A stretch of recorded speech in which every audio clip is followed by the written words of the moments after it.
Hi everyone, Sean Humphries here. Welcome to All Things Retirement. Well, we put on our plate for this year the desire to put together some videos of clients who've navigated the retirement journey, looking at their reflections before they retired, their transition into retirement, and then what life has been through the retirement years. And so it's our hope that for clients, it'll be a helpful instruction for those people who are contemplating retirement, and for people generally, when they hear the stories that we're going to be talking about through these videos, that you'll find it both inspirational but also educational as you begin planning your retirement journey. So it was a pleasure to have a chance to have a conversation with Myron and Nesta, who are long-term clients of our practice. We've been working together for many years, and I had the privilege of having the initial conversations with them around their financial planning and their wealth planning goals, and eventually focusing in on their retirement income planning and when that would happen. And so our role principally was to navigate with them the financial implications and the scenario planning around retirement. And they've had a wonderful transition. They're really enjoying retirement. So we talk about that, and I think as you view the video, you'll learn some important lessons for your own retirement planning and retirement planning journey. Myron and Nesta, thanks so much for joining me on this conversation about your retirement. It's an exciting thing, right? When you talk about retirement, it's mixed with all kinds of things. Excitement about the journey, but also anxiety, because there's both the good, the bad, the anxiety-producing questions about, are we ready? Are our finances set up? What about the transitions from work and a sense of purpose and meaning? So there's lots of things that are built into the retirement transition. But first of all, thank you for taking the time to join me tonight. You're welcome. Glad to. So we'll kind of throw a few questions your way, and you might have your own feedback on some other questions I haven't asked through this conversation today, so feel free to add in as we go through our conversation. So the first question I had was, when you're thinking about retirement and planning for it, and that journey was, many years ago, you began sort of planning that out. What were some of the surprises that you've experienced since you've been retired, and what you thought retirement would be like and what it actually is like? And before you answer that question, I guess I'll ask you a question. I'm going to put you on the spot. When did retirement kind of officially start for you guys? How many years ago was that now? We both retired in 2014, the end of the school year of 2014. Okay. Okay. And before you answer the question, is the time since then flown by? What's that's been like? Very much. Absolutely. It's crazy. It's crazy. Mm-hmm. Yeah. So share with me, what are the surprises? Were there any surprises, things that you hadn't anticipated or you've learned in this journey so far? Well, I used to roll my eyes when former colleagues would come back to visit, and they'd say, "Oh my gosh, I am so busy through retirement. I can't believe how busy I am." And I just go, "No, I don't believe it." Yeah. And now I get it. So you're now living it. And so, so that's true. Like you fill the time with things that no problem. You choose to. Yeah. Yeah. Well, that's the big difference right now. It's stuff you choose to do as opposed to things you have to do sometimes. Yeah, exactly. How about for you, Myra? Was there anything else that kind of surprised you along this journey? Well, yeah, kind of repeating what Nesta said, of course, but also, and it may be the community we live in. It's a small community that we moved to. But what was kind of a pleasant surprise for us was the fact that you're not defined by what you do. That's not the first question people have is, well, what do you do for a job? Yeah. Eventually, some will ask, well, what did you do? But it's sure not a common thing where we live. And that's kind of refreshing, you take each other for where you're at now. And gives you the opportunity to reinvent yourself if you choose to. Yeah, that's a really good point. And I guess maybe I'll expand on that or ask you the question, because we do define ourselves. You think about our roles, and our work is such a big part of our life journey. Mm-hmm. And like you said, when you go into groups or meet people, that's one of the first questions that get asked. Did you find, was there a point there where that transition was a little bit interesting to navigate, where you go from defining yourself in terms of your role and those kinds of things you were doing to retirement? Or did you find that transition fairly easy, or did you do anything specifically to help with that transition? Well, I think probably both of us experienced it a little differently. And I can address that because I had thought about that prior to retirement, and I remember meeting people that I had worked with in the past, and they still referred to themselves as teachers. And that really made me think, is that who I am as a teacher, even when I'm not teaching? And it was a good reflection for me, because I realized that wasn't all of who I was defined by my role as a teacher. So that was part of my reflection. Mm-hmm. I guess one of the tips there or strategies is to think through that in advance. Is how do you define yourself now, and how will you define your identity and who you are? Because it's a big change. I mean, it's a big transition.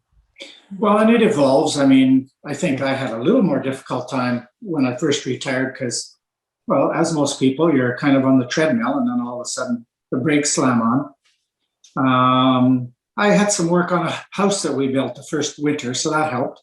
But the key was we moved to a new neighborhood, was meeting new people. So it was really important. We made an effort to not turn down invites. And so that helped the transition to a new community. Yeah, for sure. What our philosophy or our manner or approach was never say no. If we get an invitation, don't say no. I mean, you may come home and kind of reflect on that. But was that a good idea? But then we found people that were very compatible, activities that we wanted to get involved in, others that maybe not so much.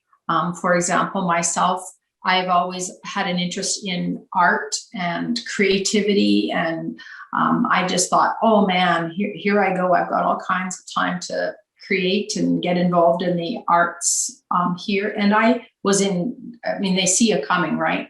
Organizations see you coming, the new retirees, and leap on you. So I went to some board meetings, and what I realized in a matter of a few meetings was that no, it wasn't. It just didn't feel like the right fit. Whether it was the group, but it wasn't a passion for me, and I expected it would be, but since then have found my niche in the community. So. Mm-hmm. So identity and just meeting new people is critical. The transition in terms of how you define yourself. Anything else that's been a little bit of a surprise in terms of what you thought it might be to what it's been, or would those be the main things? Any other things? For me, a huge aspect of it was a lack of stress. That it had been so much a part of my life, my working life, and to have to get up in the morning or go to sleep at night and not have work things going through, or issues and things planning, and it was constant. And every day felt like a holiday. And that was such a liberating feeling. Every day was a holiday. I often will say to clients, they're going through that transition. It's interesting. I've heard that comment before, where people don't realize how much stress they're under. They're just not conscious of it. It's just part of their day-to-day reality. And when they make that transition, it was almost like this massive weight just was lifted from their shoulders. It was quite extraordinary for them. Yeah. And it's probably why, I'm not sure if you'd agree with this, but even for people who have all these plans and there's things you want to do, where maybe, I'll retire but I'll do some contract work or whatever. What I've encouraged people to say is, you know what, you don't know this right now, but your mind and your body probably needs a bit of a break. It needs a time to decompress and heal. So would you agree with that? That's a yes. Yeah. Yes, for sure. Yeah. And the other, for our specific circumstances, is that our retirement also involved a move away from where we had lived for 25 years. Yeah. So that was definitely a very clear delineation, a break from our previous life to something that was brand new to us.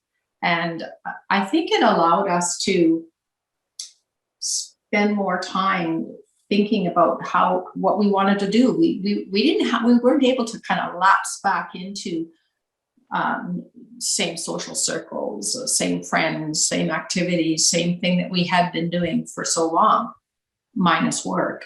It was all new. And not a bad thing. And when you were for talking us. about never saying no to an invitation initially, was that part of the strategy of the transition, going from someplace where you have all those friendships and those networks professionally? Because did you know very many people where you are right now? None. No, none really. And yeah, I think a lot of people now, after even 3 or 4 years, they're like, my goodness, you guys know so many people here in the Valley. They're like astounded that we were only here for that long. Yeah. But it was because of that approach we took and got involved in 1 or 2 things, and then got involved in other things. Yeah. And The circles, there are various circles, and many of them are related to activities. But then there's your neighbors, and Myron's involved in the community association of our development area. And so we make a point of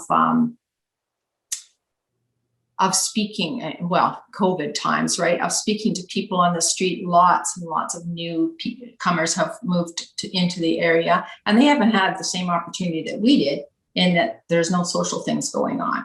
So we make a point of speaking to them, getting to know them as we visit on the street or in passing. But the other thing is, it was a group of women that I met through the local gym.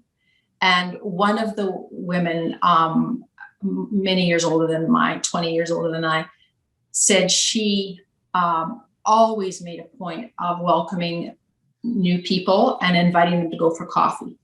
So that was it was awesome, because it's really set me up for a large circle of friends, that activity based. But then it was like my turn to do the same thing for new faces, and people are interesting. Like, they've come from everywhere. Here in Invermere, we collect people from all over. Yeah, it's interesting. So the relationship piece, you have to be intentional with. It just doesn't fall in place. no, Itself, right? No, it takes an effort.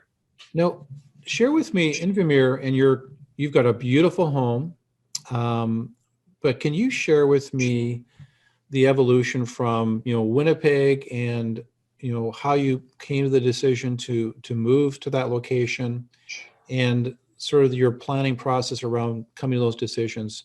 Any advice you'd give, and sort of how did you move through that process?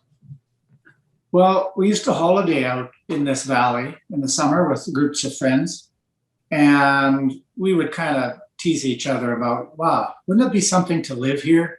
And of course, just joking with each other, because, dreaming. And we traveled through here a few years prior to retirement with friends from Winnipeg, and sitting out.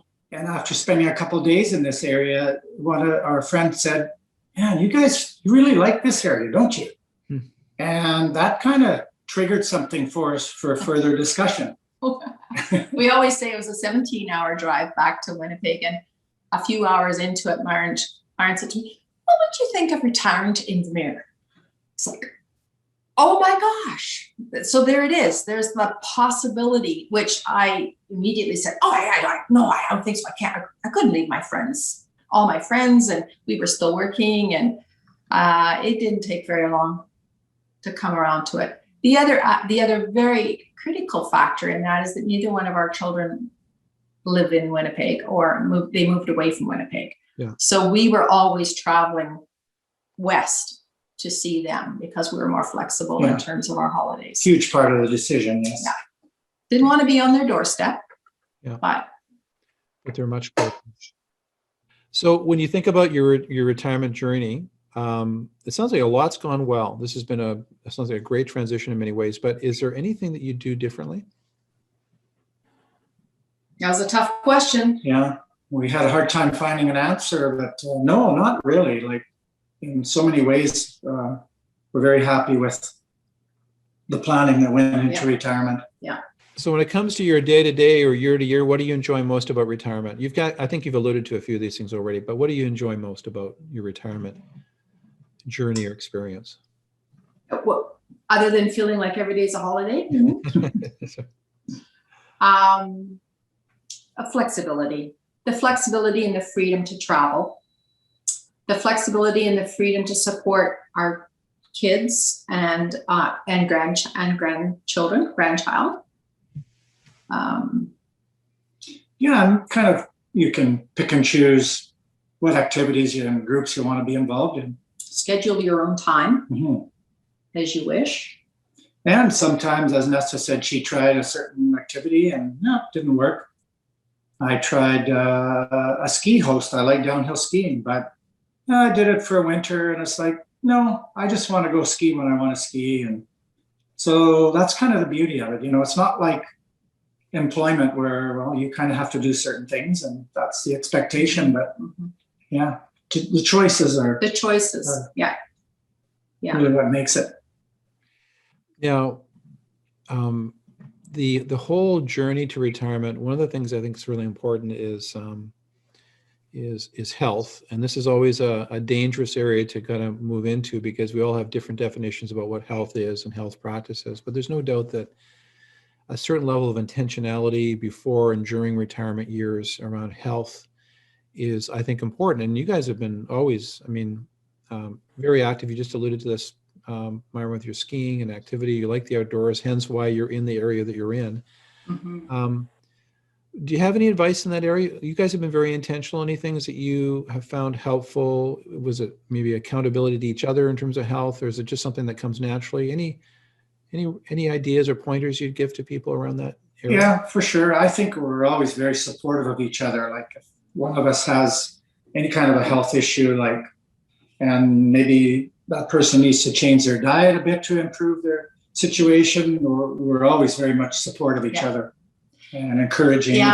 And this last year has really clarified that for us because the number of activities that we can be involved in has been very limited due to the pandemic. So it's a promise to each other and set an intention. And Myron's really great about that because he's got lots of willpower. I don't know what the word is, but anyway, when are we walking today? Where are we walking today? Excellent. What time do you think? Not time necessarily, but okay, so let's look outside. And if it's going to be warmer around 2, we'll head out. And where are we going? And okay, are we going to cross country ski today? And so because the two of us, we were maintaining our household, we were supporting one another in terms of our intentions of activities. So a diet certainly, and a healthy lifestyle, and as much as possible outside influence. Again, that's been challenging, but in normal times, we can always tell from one another when the other person has been out and among others, because then we come home and sit out on the deck or have a happy hour and exchange our days. And I think that's important as well for folks that are thinking about how they spend their days.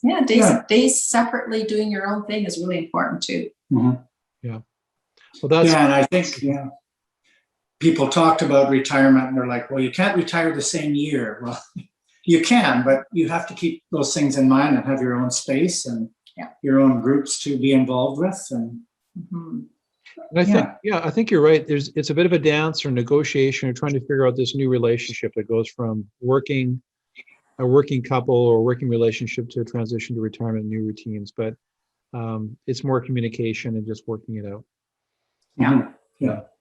Well, that's excellent. Now I want to get down to some of and not that this is not practical. These are actually the more important things of retirement planning. But of course, we intersected more at a practical level around the financial pieces of retirement. And I wanted to find out from you, what aspects of that journey did you find helpful? And, I often will say to people, this is what we do and this is what we think is helpful. But it's a more important question is, what do they think is helpful? And sometimes it's always interesting to learn, from clients directly where they saw the value in that journey, working with their practice over the years. Anything come to mind for you, both in terms of the pre-retirement process in our conversations, and even the post or transition through and being retired, in terms of the aspects of planning, forecasting, reviews, discussions? Any comments around that? Yeah, I think it just gave us the confidence that we could retire, and We're sitting in it. We're Sitting in this house, this beautiful home that we built because you told us we could do it. Yeah. It was a huge leap, Yeah. huge leap to move and build a house. And I don't know that we would have had the confidence to do that if you hadn't reassured us several points along the way. Yes, you can do this. You can afford to do this. And this is how much you can afford to spend, because otherwise you always feel like, should we be taking this risk? Yeah, it's such an important point, because often when you're making these decisions, as a couple, right, and you have these dreams, when it starts becoming reality, you have to start making some decisions. What I find is that, particularly in the area of finances, so you've got the aspirational goals, the things you want to do, and they have financial implications. It's not too difficult to talk about, we want to move to this location, here's how we want to live our lifestyle. You can chat about that with your friends over a glass of wine or cocktails or whatever activities, golfing. But it's very rare that we get into detailed discussions with our circle around the financial aspects of our planning, right? It's a very personal thing. So I think the role that we often play is being that objective third party where people feel comfortable and they trust, they can share that information and get some feedback and objective kind of comments about their decision. So they're not feeling like they're just alone in that journey and hoping they're not making mistakes along the way. Yes, absolutely.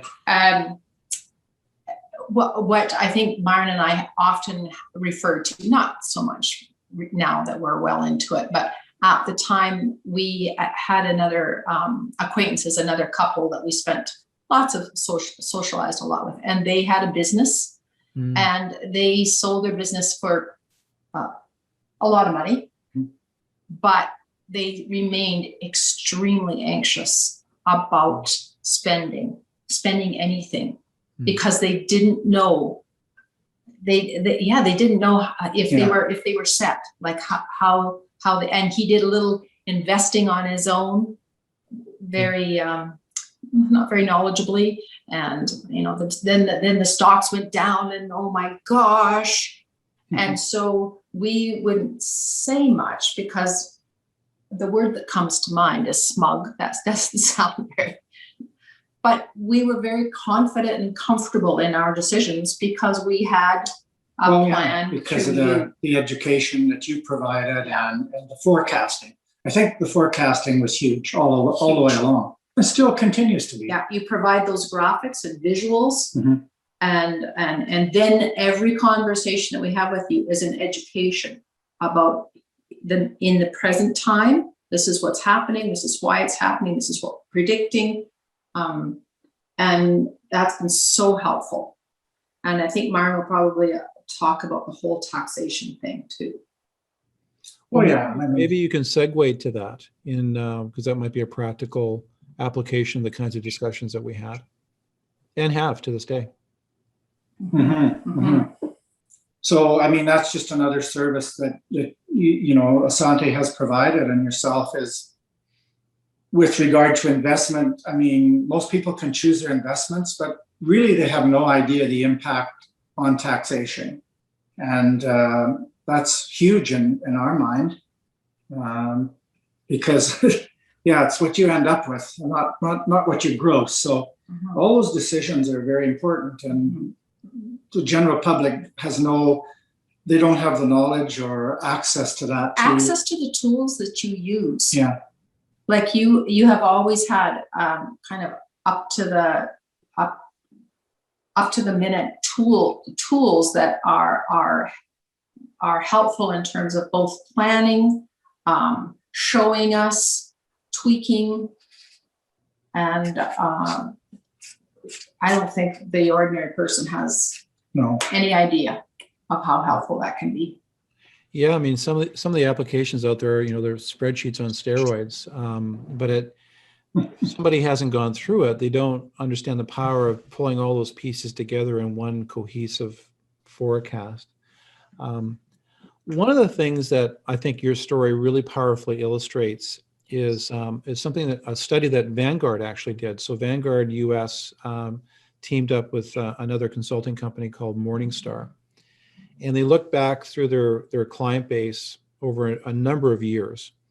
And what was unique about their study is they took a look at two channels of distribution. So they have their online brokerage channel where clients were going directly to buy ETFs.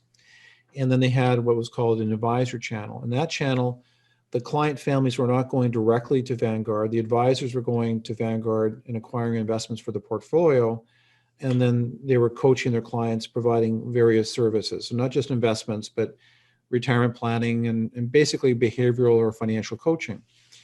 And what they found over every 10-year period they looked at, a huge delta in terms of financial gains. And they did a psychographic, the psychological emotional states of the families. They found on average more peace of mind, more confidence, like you said, and actually more total net worth on their balance sheets. And they found that the investors were making better decisions fairly consistently. And they were trying to quantify what was driving those better outcomes. And what they said, they called it advisor alpha. So advisor alpha is the difference between what a client could get just looking at their portfolio and what they might be getting looking at the totality of their financial experience. And advisor alpha gets demonstrated not year by year, but over a stretch of time. Because what they found was there's the day-to-day, month-to-month, year-to-year financial things, but over a course of a relationship, there's all kinds of transitions that people go through. And there was a significant difference in how people navigated through transitions when they had kind of a trusted relationship that went through the vicissitudes of life with them and kind of gave them advice. And it flies in the face a little bit with and by the way, when I say this, I'm not against discount brokerages and discount brokerage accounts. I'm not at all. But there's this narrative out there that says, you know what, advisor costs or relationships are a drag on performance. There's no value there. And yet it actually defies what we understand around human nature. That it's not just an analytical numbers-based decision, but there is a coaching relational aspect to helping people transition through those things. And absolutely. It's interesting you said that, because a couple of points I had with regards to that, Sean, was the trust and the confidence we had in your counsel. Yeah. And, that builds over time and you build a relationship, and very, very much valued. So it's educating, like the point that you make continually is educating. And that was actually the very first time that we met, is I went to one of your sessions. Yeah. Because I had inherited from my parents, and we thought, well, we need to learn what to do with this. So our very first encounter was you teaching and educating a group about financial knowledge, and certainly that's been a big part of it. And the other thing I think that has been a good match in terms of our relationship was you talk about the ups and the downs, and no matter what state our finances are in, you have a calm manner that's very reassuring, and a certainty that this too shall pass, and this is what we're going to do to get through this. And that's been that's added to our confidence and our trust in what we're able to in our relationship. Thanks so much for sharing your story with me. I think that when I think about various clients and how they've navigated retirement transition, your transition in your retirement has been quite inspirational. And it's been great to hear how it's gone well for you. And along the way, there's challenges for sure, but on the whole, it's been a great journey, and it continues to be a great journey for you. And I've appreciated in some ways. I'm not sure where the value's been necessarily all the time, but to be able to walk beside you through that journey and give you counsel on the way as appropriate has been just a real privilege for me and for Milan. When you think about the years that we've been working together, and Yes. we've been very, very fortunate having a lot of continuity in our team, and Milan's been Yes. part of that journey, and our team's been part of that journey. So it's been a privilege. Thank you for letting us participate with you in this retirement journey you've been having. Well, that concludes my conversation with Myron and Nesta. They're a wonderful couple. It's been a real privilege for us to be looking after their wealth planning needs over many, many years. And I think when we go through the conversation, there were a few lessons kind of embedded in the conversation as we went through it. So one lesson was just how intentional they were around building relationships. And that was particularly important for them as they transitioned to a brand new community. And they really, really took that seriously. How do we build out those new relationships and those relational networks? But even if we don't make a move, relationships do change. When we leave work, those relationships are impacted as well. So it's an area they want to be really paying attention to. The other is the importance of cultivating purpose and meaning. And so that's always something we need to be sensitive to when we make these transitions. Even test driving. So when they made their move, they were actually experiencing life in the area that they eventually moved to. And so they test drove that experience and they fell in love with the area. And of course, health has been an ongoing component to their planning and their journey as well. And they've been trying to attend to that. So again, hope that those lessons are helpful, and thank you for spending time with us. If you're looking for information about retirement coaching, there's a link in the show notes section of this video, and you just click that. It'll take you to a resource page, and as well, feel free to visit our website that has lots of resources and information as well. Anyway, take care, and wishing you all the best in your retirement and wealth planning journey.